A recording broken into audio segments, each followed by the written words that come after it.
जय श्री गणेश। नमस्कार। मैं आचार्य संजय द्विवेदी। मेरे समस्त प्रबुद्ध दर्शकों का मेरे चैनल पर हार्दिक स्वागत है। प्रिय दर्शकों, आज मैं शनिदेव के महापरिवर्तन प्रभाव को लेकर आपके सम्मुख उपस्थित हूं। नौ ग्रहों में न्यायाधीश शनिदेव जो कर्म प्रधान देव हैं, कर्मों के अनुसार ही समस्त फलों को प्रदान करने वाले हैं। 29 मार्च को अपने वर्तमान राशि का परिवर्तन करेंगे तथा देवगुरु बृहस्पति की मीन राशि में प्रवेश करें। क्योंकि नौ ग्रहों में सर्वाधिक समय तक किसी राशि में गोचर करने वाले शनिदेव जो 2.5 वर्षों तक किसी राशि में गोचर करते हैं तथा सर्वाधिक राशियों पर अपना प्रभाव डालने वाले शनिदेव 29 मार्च को जब राशि का परिवर्तन करेंगे तो कुछ विशेष योग बनेंगे। जब मीन राशि, कुंभ राशि तथा मेष राशि पर 7.5 का प्रभाव होगा, इसी प्रकार से वृश्चिक और कर्क से ढैया का प्रभाव समाप्त होकर सिंह और धनु पर ढैया का प्रभाव आरंभ होगा। मकर राशि 7.5 के प्रभाव से मुक्त हो जाएगी। तो शनिदेव का जो प्रत्यक्ष प्रभाव इन 5 राशियों पर पड़ेगा, अन्य पर अप्रत्यक्ष प्रभाव पड़ने वाला है जब शनिदेव के गोचर का प्रभाव होगा अथवा दशा का प्रभाव होगा।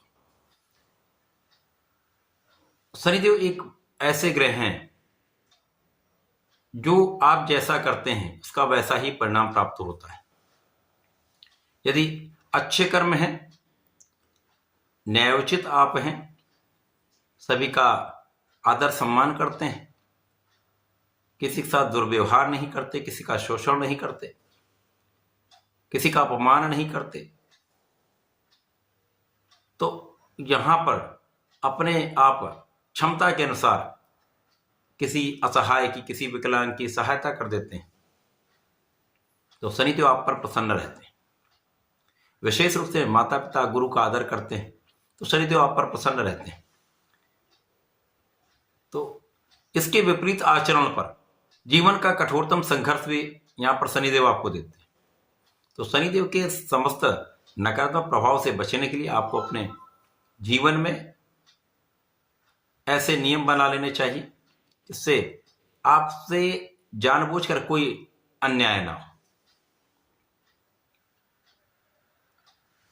आज मैं वृश्चिक राशि के लिए शनिदेव के इस महापरिवर्तन का किस प्रकार का परिणाम प्राप्त होने वाला है, किन किन भाव में वृद्धि होगी, इस समय में, इस वर्ष में आप कितना लाभ लेने वाले हैं, शनिदेव के इस गोचर काल का इस वर्ष में कितने भावों पर प्रभाव पड़ने वाला है तथा आपको कितना लाभ देने वाला है, क्योंकि वृश्चिक राशि से ढैया का प्रभाव समाप्त हो जाएगा। तथा यदि कहीं पर कोई अवरोध या समस्या आ सकती तो उसका क्या निराकरण है, संपूर्ण विश्लेषण मैं पूर्ण तरीके के साथ करने जा रहा हूं।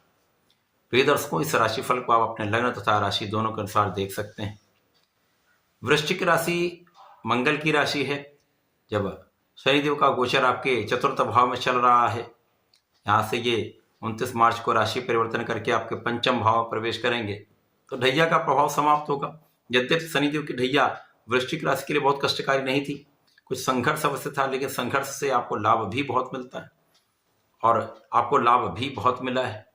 इस जीवन में शनिदेव ने आपको बहुत कुछ सिखाया है, क्योंकि शनिदेव एक ऐसे गुरु हैं जो आपको आध्यात्मिक भी बनाते हैं, आपको आगे बढ़ने की प्रेरणा भी देते हैं, आपको संघर्षों से सिखाते हुए एक अमूल्य जीवन जीना सिखाते हैं, आपको अनमोल बना देते हैं, आपको विशेष बना देते हैं। अब वृश्चिक राशि के लिए पंचम भाव में जब शनिदेव का गोचर होगा तो यहां पर पंचम भाव आपका अत्यंत प्रबल हो जाएगा। पंचम भाव जो कि ज्ञान का है, प्रज्ञा का है, संतान का है, प्रेम का है, तो निश्चित रूप से इन कारक भाव में वृद्धि हो जाएगी। जो विद्यार्थी गण है उनके लिए अनमोल समय है। केवल अपना संपूर्ण प्रयास करना है, एकाग्र होकर अपनी पढ़ाई में लगे रहना है, परिश्रम करना, आलस्य नहीं करना। आलस्य का त्याग कर देंगे, काम को टालने का जो टेंडेंसी उसको त्याग देंगे तो इस समय में आपको 100% सफल होना ही है। आपका परिणाम बहुत अच्छा प्राप्त होगा। इसी प्रकार से जो जब तक प्रतियोगिता परीक्षा की तैयारी कर रहे हैं, सरकारी नौकरी के प्रयास में लगे हुए हैं, उनके लिए विशेष समय है जब आपका प्रयत्न, आपका प्रयास, आपकी ऊर्जा आपकी सकारात्मकता इस वर्ष आपको सफल बनाने वाली, आपके कार्य सिद्ध कराने वाली, क्योंकि ये वर्ष आपके इच्छाओं की पूर्ति का है, आपको सफल बनाने वाला है। इस वर्ष आपकी जो इच्छाएं हैं वो पूर्ण होंगी, यहां पर कोई संदेह नहीं। जैसा इसी प्रकार से इस वर्ष एक अच्छी संतान, एक पुत्र संतान आपको प्राप्त हो सकती है, संतान सुख आपको प्राप्त होगा, तथा प्रेम संबंधों के लिए समय ठीक है। शनिदेव पंचम भाव में होकर इस भाव को तो प्रबल करते ही हैं, सर्वाधिक प्रभाव आपके लाभ को देंगे। इस वर्ष आपका लाभ कई गुना होने वाला है। आप किसी भी क्षेत्र में हो, किसी भी नौकरी में हो, किसी भी व्यवसाय में हो, किसी भी प्रोफेशन में हो, शनिदेव ने जो आपको 2.5 वर्ष सिखाया है, आपको जो संघर्ष दिया है, संघर्ष से निकल के बाद आपके बुद्धि का बल, आपके ज्ञान का बल इतना श्रेष्ठ हो चुका है, आपकी क्षमता इतनी बढ़ चुकी है, आपका सामर्थ्य इतना बढ़ चुका है कि आप बहुत सबल हो चुके हैं। आप किसी भी स्थिति में आगे बढ़ने के लिए तत्पर है। तो ये जो मानसिक दृढ़ता है शनिदेव ने आपको दी है, जो आपको सामर्थ्य शनिदेव ने दिया है, ये इस पूरे समय में आगे के लिए, जीवन भर के लिए आपको ऊर्जा प्रदान करता रहेगा, जीवन भर आपको सकारात्मकता देता रहेगा, आपके मनोबल को बढ़ाता रहेगा। शनिदेव का प्रभाव आपके कार्यक्षेत्र से, आपके प्रोफेशन से, आपके व्यापार से एक बड़ा लाभ आपको कराने वाला है।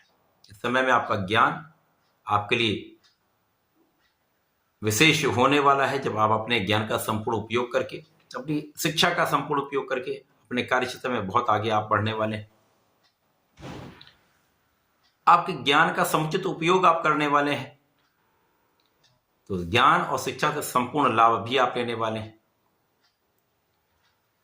आपका विवेक यहां पर श्रेष्ठ रहने वाला है, आप बहुत विवेकशील रहने वाले, जिसके कारण आपके निर्णय बहुत अच्छे रहने वाले। पूरे वर्ष में आपका निर्णय सकारात्मक रहेगा, दृढ़ रहेगा, तो आप अपने निर्णयों की सकारात्मकता से सफल भी निश्चित रूप से रहेंगे। फिर इस समय में आपकी संतान से भी आपको सुख तथा संतान से भी आपको लाभ मिलेगा। संतान बहुत अच्छा करने वाली, जिसके कारण आपको प्रसन्नता भी होगी। इस समय में धन का विशेष लाभ आपको प्राप्त होगा। इस पूरे वर्ष में धन जितना आपने सोचा था उससे अधिक धन आपको प्राप्त होगा। अभी तक जो आपने कुछ उतार चढ़ाव देखे, जो संघर्ष देखा, संघर्षों के बाद ये समय आपके लिए अमृत तुल्य होने वाला है। धन का विशेष लाभ आपको प्राप्त होगा, परिवार का पूर्ण सहयोग आपको प्राप्त होगा, परिवार में वृद्धि का योग है तथा इस समय पारिवारिक संपत्ति से धन प्राप्ति का योग है। इस वर्ष में निश्चित रूप से आकस्मिक धन आपको प्राप्त हो सकता है। कुछ ऐसी स्थितियां बन रही हैं जब आपके लिए आकस्मिक धन अथवा पैतृक संपत्ति जो आपकी कहीं ना कहीं फंसी हुई थी, उससे भी धन आपको प्राप्त होने का योग दिखता है।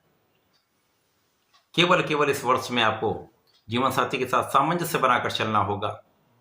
हो सकता है यहाँ पर कार्य की अधिकता के कारण आप उतना समय घर पे ना देख पाए, उतना आपका अपना जीवन साथी के साथ समय स्पेंड ना कर पाए, तो ये भी समस्या तनाव का कारण बन सकती है। यहाँ पर प्रयास करें, एक अच्छी प्लानिंग बनाएं, जिससे आप काम पर भी ध्यान दे पाए, घर पर भी ध्यान दे पाए, तो समस्याएं कम से कम होंगी। इसी प्रकार से जीवन साथी के साथ सामंजस्य बनाकर चलें।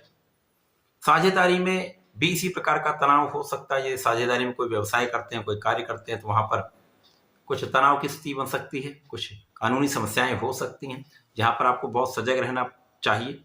किसी भी कागज पर, किसी भी कानूनी पेपर पे बिना सोचे समझे, बिना सलाह लिए आप आगे ना बढ़ें। परंतु इस पूरे वर्ष में ये सफलता का वर्ष है, ये लाभ का वर्ष है, ये आपकी इच्छा पूर्ति का वर्ष है। तो अच्छाइयाँ अधिक हैं, समस्याएं कम हैं। इन समस्याओं का निराकरण आप स्वयं कर सकते हैं। ये ध्यान से, विवेकपूर्ण ढंग से आप सोच समझकर आप इन समस्याओं का निराकरण करने का प्रयास करें, तो आप समस्याओं से मुक्ति पा सकते हैं। इस पूरे वर्ष में आपको नियमित रूप से भगवान भोलेनाथ पर जलार्चन करना चाहिए। प्रत्येक दिन ओम हामा हनुमताय नमः 27 बार जप करके घर से निकलना चाहिए। प्रत्येक मंगल शनिवार को बजरंग बाण का, हनुमान अष्टक का पाठ अवश्य कर लेना चाहिए। तो जीवन सुचारू रूप से चलने लगेगा, समस्याएं कम से कम होंगी, लाभ अधिक से अधिक होगा। तो ऐसा करके इसका लाभ है। धन्यवाद। नमस्कार।